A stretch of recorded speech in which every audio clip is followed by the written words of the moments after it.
I'm not trying to conquer the universe. I'm perfecting it. Hey, welcome back to ScreenCrush. I'm Ryan. Now, I've been doing some really deep thinking about the High Evolutionary, and I've had some realizations that make me view this villain in a whole new light. I still think he has a place in the Marvel Cinematic Universe that involves mutants, Celestials, and the ending of the multiverse saga with Avengers, Kang Dynasty, and Secret Wars, and he might even be key in defeating Kang the Conqueror. I also think that despite being a genocidal megalomaniac with the God complex, he might have had the universe's best interests at heart. Oh, so are you saying he was right? Look, no matter what it says on the thumbnail, this guy is pure evil. Probably the most evil villain we've ever seen in the MCU. On top of experimenting on animals and murdering Lila, he kept children in cages and, by his own admission, has committed genocide a number of times. So he was not right about all of those things. But I do think that there's more to the High Evolutionary than we thought. You have to look a little deeper and ask yourself why he's doing all these things. The movie made me wonder what happened in his past that made him so obsessed with perfection. Was Star-Lord right when he says, I don't need another speech by some impotent whack job whose mother didn't love him rationalizing why he needs to conquer the universe? Or was the High Evolutionary the victim of a great celestial tragedy? I think we got a big hint about why he's so obsessed with Earth, and if we're right, this explains why he was left alive at the end of the movie, because, like Rocket, he is still part of a larger story that is still being told. You see, the High Evolutionary is tied to two major components of the MCU going forward, mutants and the Celestials. But he's dead. Dude, 100%. The High Evolutionary survived his ship exploding. They make a point to spare him, and you don't waste a performance like Chukwudi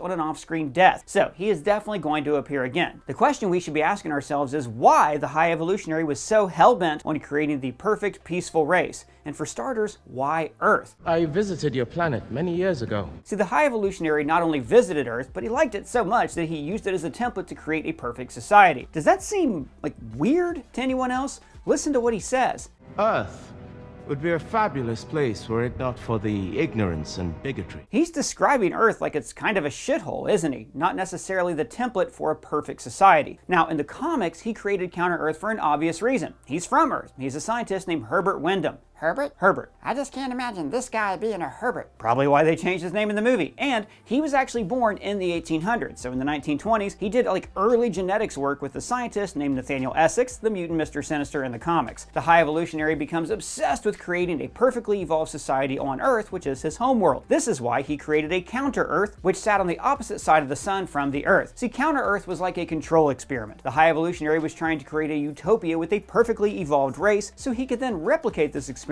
on his home planet. But in the movies, why is he replicating Earth? Why even visit Earth to begin with? First of all, I think it's possible that he was on Earth a very, very long time ago. I think this guy is thousands of years old. He says that he's destroyed his civilizations many times in the past. He's learned how to master gravity, so I'm pretty sure he could perform a few organ transplants and learn how to moisturize to look younger. Moisturize me, moisturize me. After all, he would have to live for a long time to see his grand vision for the universe through to the end. So this dude could have been on Earth for centuries, meaning that his history with the Marvel Cinematic Universe could go back even further than Thor's. If that's the case, then maybe he came to Earth when we were all still living in caves, and maybe he started tinkering with humanity's genes way back then. He could even be responsible for the creation of mutants in the MCU, but more on that in just a bit. One thing that made Earth stand out among the cosmos is that it had so many darn Infinity Stones on it over the years, and we saw Hydra use the Mind Stone for genetic experimentations to unlock Wanda's mutant abilities, so it's possible this is what attracted the High Evolutionary to Earth, but I doubt it. If the High Evolutionary got his hands on an Infinity Stone, I don't think he would have left it behind. But there is something else that makes Earth unusual. It's secretly an embryo for the fetus of a god. So let's talk about the Celestials. In the MCU, the Celestials supposedly create stars and galaxies, and they reproduce by hatching babies inside of planets. But in the comics, Celestials meddle on planets for a different reason. They're actually a little bit more like the High Evolutionary. They travel the universe tinkering with the DNA of primitive races, and then they implant these races with a celestial gene. And it's this gene that makes humans capable of getting superpowers to begin with. And then hundreds or thousands of years later, the Celestials return to these planets to judge their progress. If they don't like what they see, they wipe out a planet, just like the High Evolutionary does. Well, why would they do that? Because, like the High Evolutionary, they are trying to perfect life in the universe by tinkering with lower life forms. There's actually so many similarities between these villains that it's getting kind of hard to ignore them. The High Evolutionary clearly knows who the Celestials are. He takes one look at Nowhere and says, "Shoot that dead god." He also says that there is no god, and that's why he stepped in. And this is where our theory really comes into focus. focus. We think that the reason the High Evolutionary started his genocidal quest was to stop the Celestials from destroying planets. Like, maybe the High Evolutionary's homeworld had a Celestial baby growing inside of it. As a scientist, he would have detected his planet's imminent destruction, but nobody would have believed him, and then he would have become the last survivor of his race. Then he would dedicate all of his genius to stopping celestial expansion. Wait, how does that work again? Alright, so in the MCU, the Celestials impregnate a planet. The celestial fetus inside the core feeds off the brain energy of intelligent life forms. So robots like the Eternals are placed on these worlds to foster the growth of intelligent life. When there are enough smart people on the planet, the baby is ready to hatch. So the High Evolutionary's primary goal would be to find the worlds where the Celestials have impregnated a planet and then try to remake those planets' populations so they become peaceful. Wait, but why peaceful? Well, as we see in the Eternals, each great leap forward in population was precipitated by violent action. The A-bomb gave birth to the baby boom. Colonization spread European breeding to the New World. Look, you get the idea. A violent race breeds faster, and the High Evolutionary wants to create a docile race, a peaceful people, a race that would not breed as fast. His early experiments are all violent lunatics. The Anti-Men naturally evolved to be violent. So I think he created Counter-Earth because, as an experiment, he was trying to see if he could create an Earth-like planet with a stable population that would not grow to the size that the Celestials needed. So why not just go around to all the planets with celestial babies and wipe out the people who live there? Because, and this is where he's not quite a villain, he didn't want to leave the universe in ashes. He wanted to create people who were docile, but who could defend themselves, who would thrive, but not overpopulate. A people whose curiosity would be so great that they would explore space and leave the planet before their world became overpopulated. So, Counter-Earth was a way to replicate the conditions of Earth to see if he could replace Earth's population with a race that would not allow the Celestials to hatch.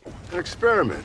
An experiment. He even used creatures from Earth. Maybe he wanted to see if evolved lower life forms could take the place of humanity. Like maybe they would be just smart enough to have a civilization, but not actually intelligent enough to activate the celestial emergence. Apparently, there's not enough intelligent life here to attract a celestial emergence. So, to stop celestial expansion, the High Evolutionary could simply take the creatures of a planet, evolve them, and then engineer a virus to kill the native population, and then repopulate with his new race. Maybe this new race could grow to billions of people, but their intelligent life would never sustain a celestial birth. This would have made Counter-Earth the perfect control experiment. It's exactly like Earth, and Earth is filled with a celestial baby. So, if the High Evolutionary's population replacement method would work here, then it would work on other celestial worlds. Hey, that's pretty messed up. Why not just wipe out a planet and be done with it? Because his goal is not just to stop the Celestials, it's to replace the Celestials. When they destroyed his home world, they didn't just want revenge, he wanted to prove that there was a better way. Like he says in the movie, there was no God, and that's why I stepped in. Yeah, but don't the Celestials,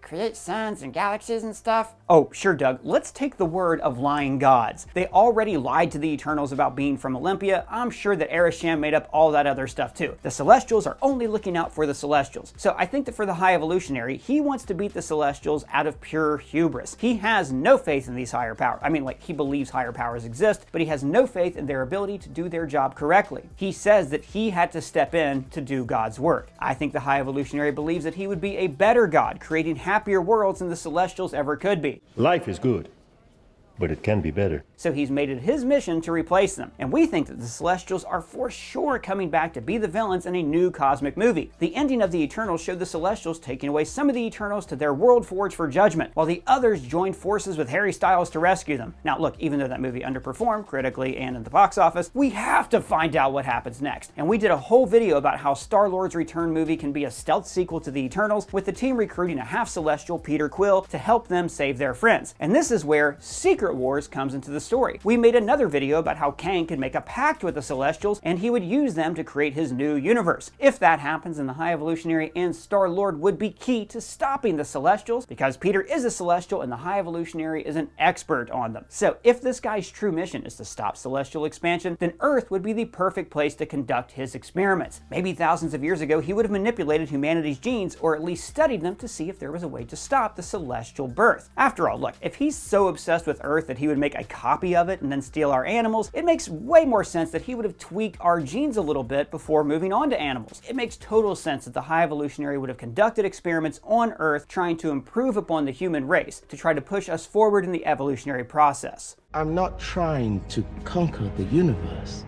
I'm perfecting it. Maybe he was hoping that the people native to Earth would be able to detect the Celestial inside the core and kill it ourselves. And maybe the reason he never destroyed Earth is because his experiment is still running. What I'm saying is, maybe the High Evolutionary way back when implanted the gene that created the mutant race. See, in the comics, mutants get their abilities from an extra X gene in their DNA. Stan Lee actually came up with this idea because he was stretched too thin to come up with origins for all these new different heroes. Now, in the comics, it was implied at first that the mutant gene was the result of atomic warfare, so the X-Men were called the Children of the Atom. But this explanation evolved over time until it became the work of the Celestials. But in the MCU, it would fit so much better if the High Evolutionary created the mutant gene. He would have tried to stop the Celestial emergence by tinkering with human DNA, creating the mutant race. Because maybe if humanity evolved into superhumans, they would finally be able to leave Earth and explore the stars, thus stunting their population growth. Or, like I said earlier, maybe humans would grow so powerful that they could actually neutralize the Celestial threat themselves. I think maybe his earliest experiment could have been Apocalypse. Apocalypse believed that only the strong are meant to survive. You know, survival of the fittest. Evolutionary theory. Apocalypse was saying this thousands of years before Darwin. So what if this idea actually came from his mentor and creator, the High Evolutionary? The High Evolutionary wanted Apocalypse to create a world ruled by mutants to keep humanity's population in check. Or hell, maybe the brainwaves of mutants just don't make Celestial babies grow. And maybe the reason he was so keen to discover the source of Rocket's creative thinking is because his docile alien races would still need to defend themselves without overpopulation. Or maybe he wanted to create a race so innovative and clever that they would have figured out a way to kill that Celestial young and eliminate them from the universe. Maybe the High Evolutionary was like a programmer writing code to perform functions for him. Now, it's important to note that he regarded life forms that he created as his property, as experiments. He destroyed Earth as easily as I destroyed a city in SimCity. But to him, that's all Counter-Earth was, a simulation, a trial and error filled with his creations, who to him are like autonomous computer code. And he viewed Rocket's friends in the same way.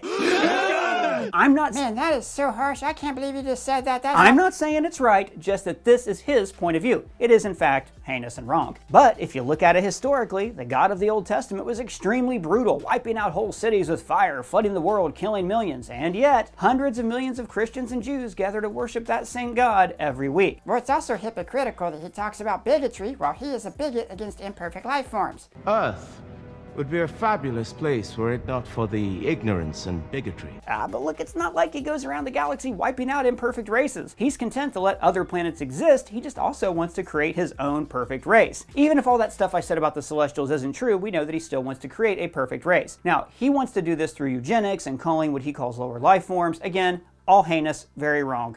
No, no, no. But he didn't want to create like a race of warriors to go out and conquer the galaxy. He wanted to create people that would never destroy themselves with bigotry and hatred, while he himself destroyed those same worlds as punishment for bigotry and hatred. Now, I don't think that we would ever see the High Evolutionary redeemed for his crimes, but I do think that he is a fascinating, nuanced character. The best Marvel villains are the ones who think that they themselves are the heroes, and the High Evolutionary definitely thinks that he's acting in the greater good for the universe, and it would be weird if maybe he was kind of right.